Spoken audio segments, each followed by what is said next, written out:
RNG মানব সেবা প্রতিষ্ঠান ট্রাস্টের দ্বারোদ্ঘাটন অনুষ্ঠানে উপস্থিত পঞ্চায়েত সমিতির সদস্য।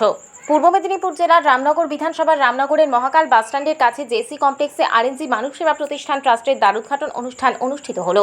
সূত্রে জানা যায়, এই সংস্থা 2018-তে শুভ সূচনা হয়েছিল। তেমন কোনো কার্যালয় ঘর ছিল না। এই দিন তার উদ্বোধন হলো। এদিন সকাল 10টার সময় বিশাল র্যালির সাহায্যে সাধারণ মানুষের কাছে বার্তা পৌঁছানো হয়। সন্ধ্যার সময় সাংস্কৃতিক অনুষ্ঠানের আয়োজন করা হয় সংস্থার পক্ষ থেকে। সাংস্কৃতিক অনুষ্ঠানের শেষ মুহূর্তে আরএনজি মানব সেবা প্রতিষ্ঠান ট্রাস্টের দ্বারোদ্ঘাটন হলো। এই দ্বারোদ্ঘাটন অনুষ্ঠানে উদ্বোধক হিসেবে উপস্থিত ছিলেন রামনগর 1 পঞ্চায়েত সমিতির সদস্য দীপক সার। বিশিষ্ট অতিথি হিসেবে উপস্থিত ছিলেন রামনগর 1 পঞ্চায়েত সমিতির সদস্য কৌশিক বারিক সহ অন্যান্য নেতৃত্ববৃন্দ ও গুণীজ্ঞানী ব্যক্তিগণ। এছাড়া উপস্থিত ছিলেন সংস্থার সভাপতি রোহিত গাউনি এবং সম্পাদক নবীন মাইতি সহ সমস্ত সদস্য ও সদস্যবৃন্দ।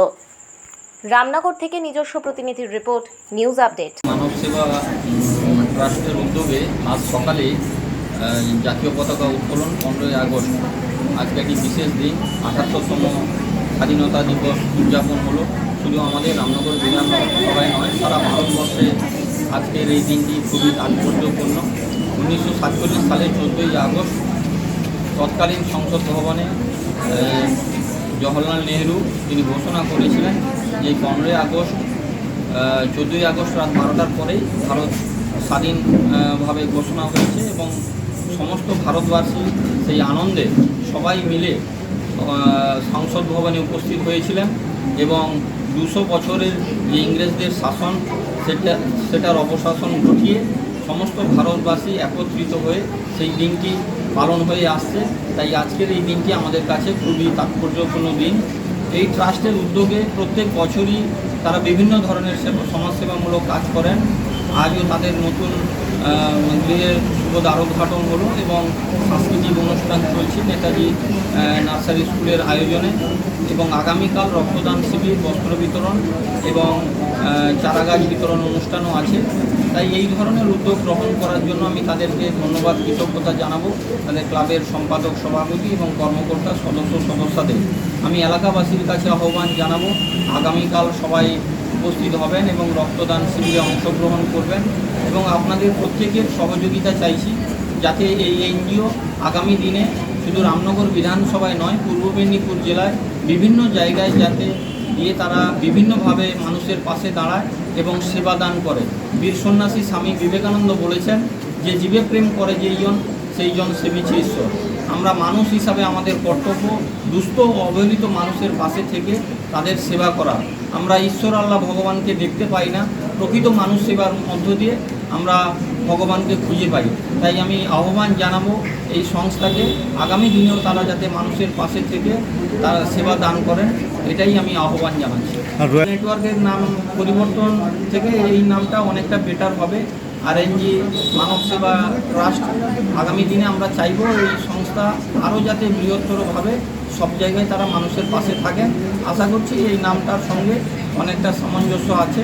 ট্রাস্টের পক্ষ থেকে তারা যেভাবে সদস্য সংখ্যা বাড়াচ্ছেন, আগামী দিনে মানুষ আরও বেশি করে উপকৃত হবে।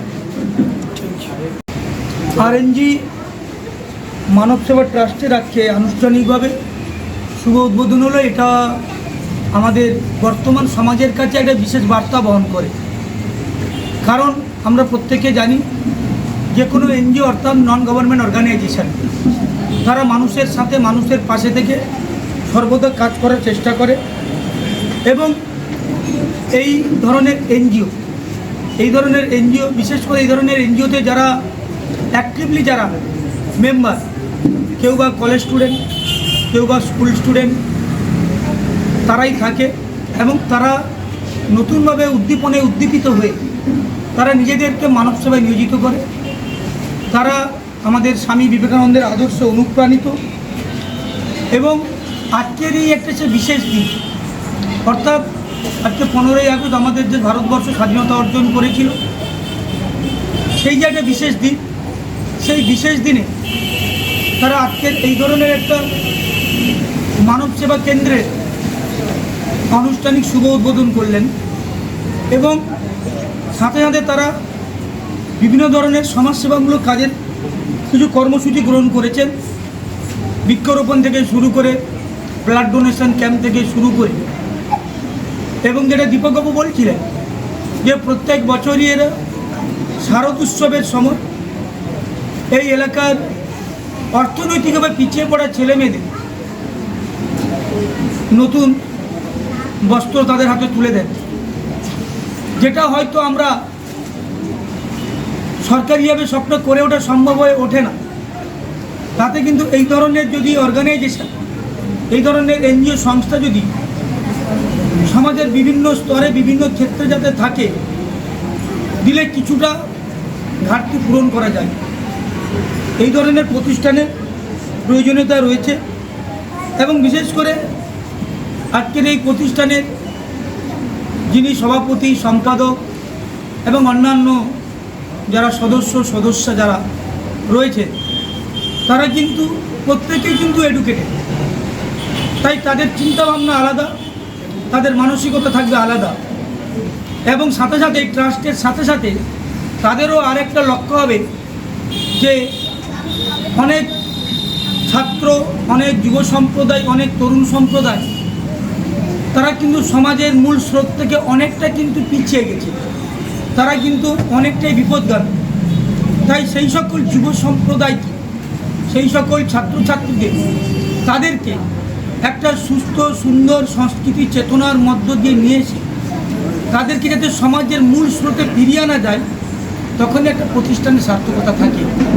এবং আজকে যারা এই প্রতিষ্ঠানের যারা কর্মকর্তা, হয়তো আজকে এই প্রতিষ্ঠানে হয়তো 25 জন 30 জন মেম্বার কিংবা 40 জন 50 জন মেম্বার হয়েছে, কিন্তু প্রথম যার যে কোনো একজনের মাথায় কিন্তু এই চিন্তাভাবনাটা এসেছিল যে আমরা একটা প্রতিষ্ঠান করব, তার মাধ্যমেই আজকে এই প্রতিষ্ঠানে এতজন মেম্বার হয়েছে।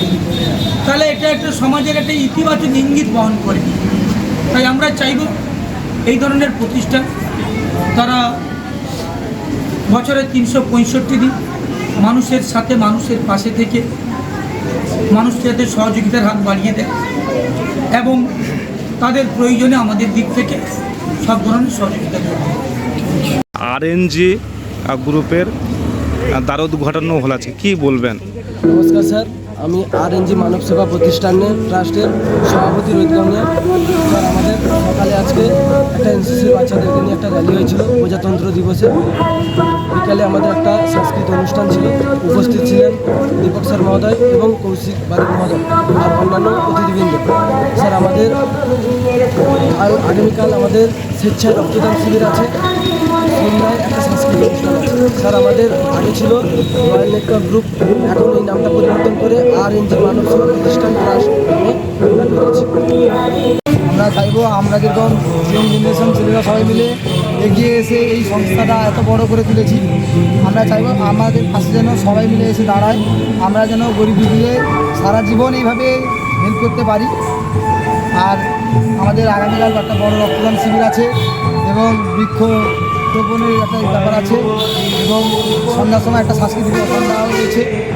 তারপর ঠিক আর 1 মাস পরে আমাদের পুজোর নতুন জামা কাপড় আছে, আমরা প্রায় 400 মতন দিই। এবার চেষ্টা করবো আরও বেশি করার, আরও গরিব দুটি পাশে সবসময় থাকি এবং হয়তো পড়াতে পারছে না, আমরা ওনাদেরও পাশে থেকে ওনাদের পড়াশোনা যাতে সাহায্য হয় এইসব হেল্প করি। নাম নবীন মাইতি, আরএনজি মানব সেবা ট্রাস্টের সম্পাদক। রামনগর থেকে নিজস্ব প্রতিনিধির রিপোর্ট, নিউজ আপডেট।